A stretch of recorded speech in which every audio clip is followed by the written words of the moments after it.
Education की बात करें तो उत्तर प्रदेश में जो शिक्षा व्यवस्था इस समय चल रहा है, अभी काफ़ी चर्चा में रहा कि एक महिला जो थी, एक लड़की एक साथ 25 जगह पे वो पढ़ा रही थी, लगभग 1 करोड़ के आसपास उसने सरकार को चूना लगाया। तो एजुकेशन शिक्षा विभाग को अनामिका के नाम से जाना जा रहा है, ये क्या ये शिक्षा पे करारा प्रहार नहीं है? देखिए, भाजपा का नारा था, बीजेपी का, भाजपा नहीं बीजेपी का नारा था। तो भाजपा क्यों नहीं? वो अटल जी की भाजपा थी। जब अटल जी थे तब भारतीय जनता पार्टी थी। जब से गुजरातियों का कब्जा हो गया है, मोदी जी आ गए हैं, अमित शाह जी आ गए हैं, उस समय से ये बीजेपी हो गई है, भारतीय झूठ पार्टी हो गई है। ये शुरू से 2013 से लेके अब तक ये 100% झूठ बोल रहे हैं। और झूठ का नतीजा, इन्होंने कहा कि हम शिक्षा में सुधार ले आएंगे, तो ला तो दिया कि एक शिक्षक 1 करोड़ तनख्वाह 25 जिले में सर्विस, यही सुधार की बात करते हो। 69,000 शिक्षक भर्ती, आप उसमें जो है घोटाला हो रहा है। हालांकि कोर्ट ने संज्ञान में लिया है। कोर्ट संज्ञान क्या करेगा? जब गुजरात में वेंटिलेटर घोटाला होता है और अस्पताल में किट मास्क के लिए 11 घंटे डॉक्टर पूरा अस्पताल के पूरे स्वास्थ्य विभाग के लोग धरने पे होते हैं 11 घंटा, जो एशिया का सबसे बड़ा हॉस्पिटल है, जहाँ के प्रधानमंत्री और गृह मंत्री आते हैं और गृह मंत्री खुद वहां से चुनाव जीते हैं। वहां के मामले को जब हाई कोर्ट में दाखिल होता है, हाई कोर्ट ने सिर्फ इतना कहा कि वो अस्पताल इस समय काल कोठरी हो गया, वहां इतने लोग मर रहे हैं, इसका मतलब वो काल कोठरी साबित है। दूसरे दिन उस जज का ट्रांसफर कर दिया जाता है। मैं इसी नाते कह रहा हूं कि सुप्रीम कोर्ट से लेके हाई कोर्ट से लेके लोअर कोर्ट से लेके सब इनके जेब में इस समय घूम रहा है। तो शिक्षा व्यवस्था पर कुछ नहीं कर सकते। ये देखिए, खुलेआम ये घोटाला कर रहे हैं। हम आपके माध्यम से पिछड़े दलित अल्पसंख्यक से कहना चाहूंगा कि मैं आज 17 साल से समझा रहा हूं, ऐ नौजवानों, रोजगार चाहते हो, नौकरी चाहते हो, तो आप इन पे भरोसा मत करो। ये तो साफ साफ कहे हैं, उल्टा कहे, मतलब समझते नहीं है ना ये लोग। इन्होंने कहा कि हम सबका साथ सबका विकास, तो उसका नारा कि हम अपना विकास तुम्हारा विनाश करेंगे, और कर दिया शिक्षक घोटाला में। 3 घोटाले इस सरकार की बात मैं कर रहा हूँ। एक 95 विभाग हैं, एक विभाग बता दीजिए जिसमें घोटाला न हुआ हो। अभी 12 करोड़ रुपए का मिट्टी के जांच का घोटाला कृषि विभाग में उजागर हुआ, क्या मुख्यमंत्री ने उस पर जांच बैठाई? स्वास्थ्य मंत्री ने चिट्ठी लिखा कि हमारे यहाँ स्वास्थ्य विभाग में घोटाला हुआ, क्या इन्होंने जांच बैठाई?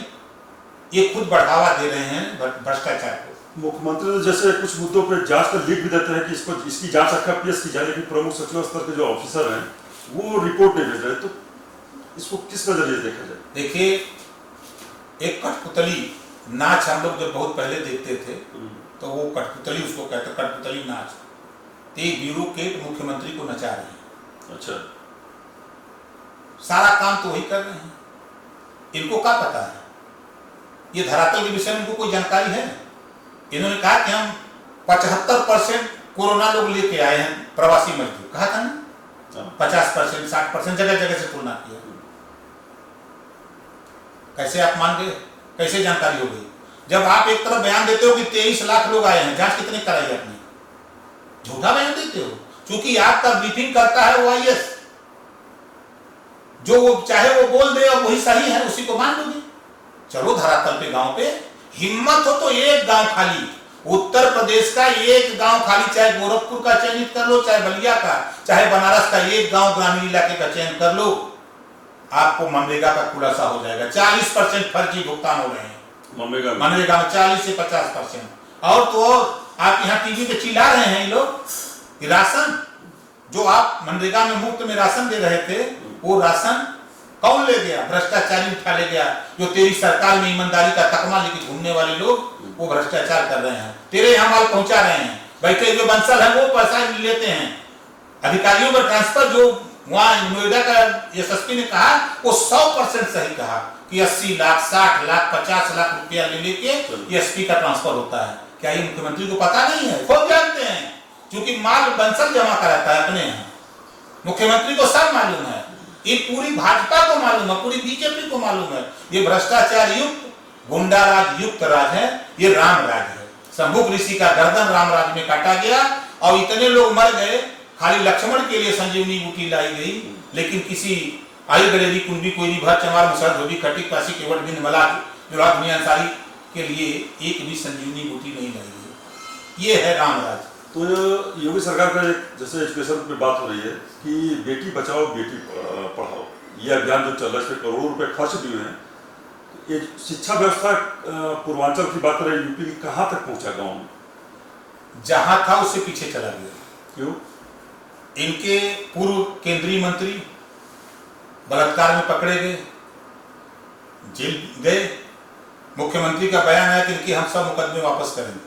मुख्यमंत्री का बयान है, बीच में आया था ना। इनके एमएलए रेप में जेल गए, इनके रहमो करम से जमानत हो गई, इन्हीं लोगों के रहमो करम से जमानत हुई है। उसके बाद आए दिन बीजेपी के नेता विधायक आए दिन जो बेटी बचाने की बात कर रहे हैं, तो बेटी को बचा रहे हैं, देख रहे हैं। पूरे प्रदेश में अगर बलात्कार की घटनाएं लिया जाए तो उसमें 60% खाली बीजेपी आएगी। ये बीजेपी भारतीय झूठ पार्टी, अगर ये बेटियों के संबंध में इनको 1 पैसे का भी ज्ञान होता, इन्होंने कहा था ना कि हम 33% आरक्षण महिलाओं का हम दिल्ली की सरकार बना दो, हम लागू कर देंगे। 6 साल हो गया ना। बेटियों के लिए ना कानून था।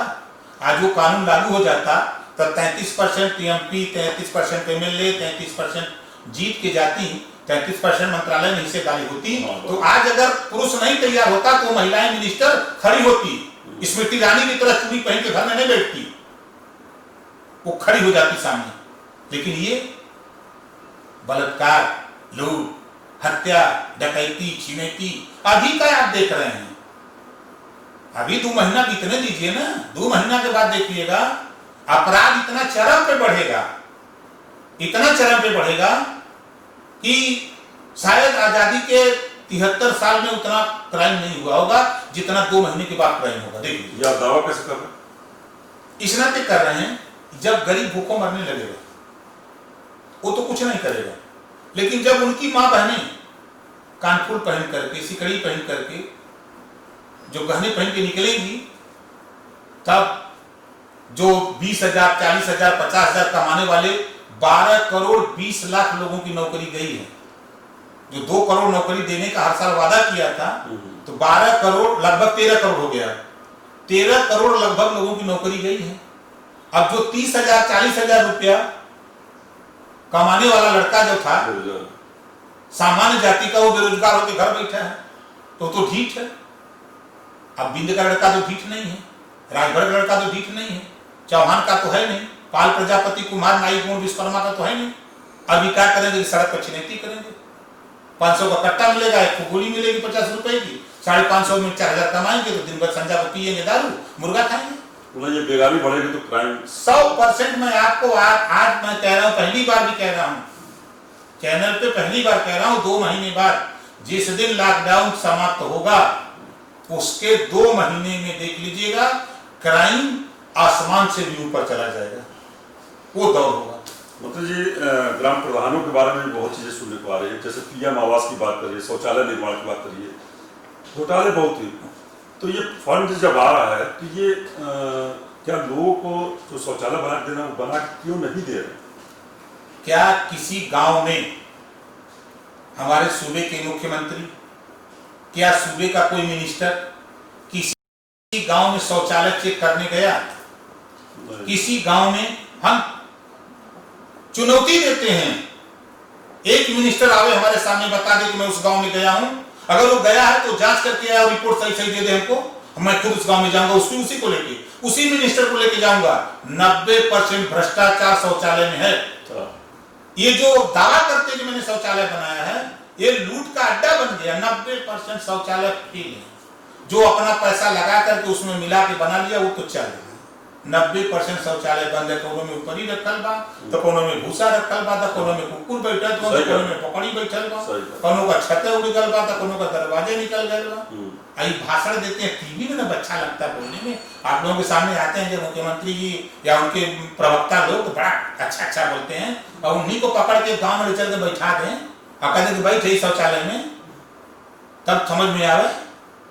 भाग देंगे छोड़ के ये सही बात आप कह रहे हैं कि गांव की तस्वीर जो है, जो शौचालय निर्माण पीएम प्रधानमंत्री आवास योजना का, न आवास लोगों को मिला है जो पात्र हैं, न शौचालय बना। मैं आपको दिखा दूं, जो 20,000 30,000 रुपया देता है उसको आवास एलाट होता है, पहला काम। अच्छा।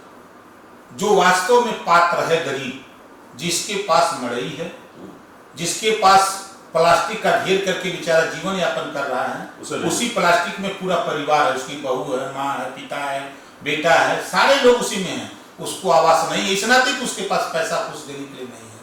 ये अंधी गूंगी बहरी सरकार क्या बोलेगी? ये मेरे साथ चले, कोई मिनिस्टर लगा दे, एक कोई अधिकारी मेरे साथ चले, मेरी बात गलत हो जाएगी तो उसके घर आजीवन पानी भरूंगा, वैसे नहीं बोलता हूं, उसके घर आजीवन पानी भरूंगा, चले कोई हमारे साथ। आपने सुना कितनी बेबाकी के साथ मंत्री ओम प्रकाश राजभर जी ने एक तरह से इस सरकार को चुनौती दे डाली है। इनका साफ कहना है कि इस सरकार का कोई भी मंत्री किसी भी गांव में चले, मैं दावे के साथ कह रहा हूँ कि वहाँ शौचालय निर्माण अगर हुआ है तो वो भी आधा अधूरा, और शौचालय में किसी तरीके से गरीब पैसा मिला करके अपना अगर किसी शौचालय का निर्माण कराया है तो कराया है, वरना किसी का छत नहीं है, किसी में दीवार नहीं है, शौचालय आधा अधूरा है।